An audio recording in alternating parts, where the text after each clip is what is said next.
Five Nights at Freddy's dropped. It was a box office juggernaut for Blumhouse, despite being, let's be honest, an inert bore for anyone who didn't memorize the game lore in 2014. A sequel was inevitable. But with that sequel came an opportunity, a chance to fix the pacing, up the scares, and actually make a movie. So, did they pull it off? Well, Five Nights at Freddy's 2 is certainly different. It's bigger, louder, and undeniably more expensive. But in trying to fix the boredom of the first film, this sequel manages to drown itself in a convoluted mess of ideas and bad instincts. Today, we're breaking down the ending, the lore, and why this movie squanders its best ideas. If you try to sum up the plot of this movie in one breath, you're going to pass out. But here is the streamlined version. We pick up with Mike, Abby, and Vanessa trying to be normal. Abby is dealing with school, Mike is lying to her about the robots being broken, and Vanessa is physically recovered but mentally shattered after standing up to her serial killer dad, William Afton. But the real meat here is the retcon, or rather, the expansion. We learn the first movie's location was just a franchise. The real horror started in the 80s at the flagship location, home to a spindly animatronic called the Marionette.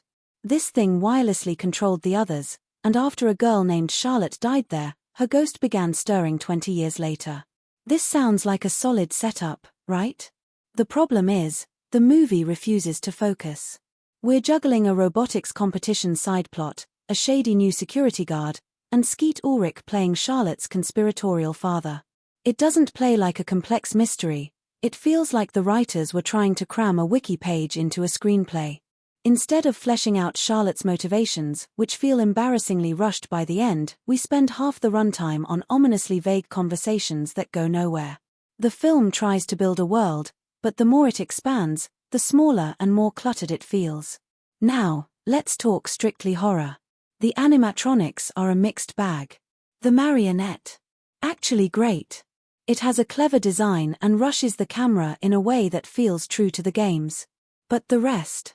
They got a tech upgrade. They are shiny, slow, and thudding. And here's the issue, once you take these robots out of the claustrophobic pizzeria and put them in the real world, they stop being scary. In several scenes, they look so non-threatening it's almost impossible to take the violence seriously.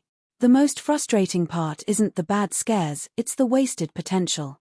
The movie introduces this meta idea that Freddy's has become popular in-universe, leading to a costumed event called FazFest. This was the golden ticket, a storyline where the children are made vulnerable by their own fandom.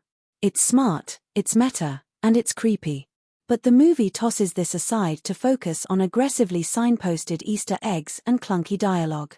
It trades genuine narrative tension for hey, look at that thing you recognize.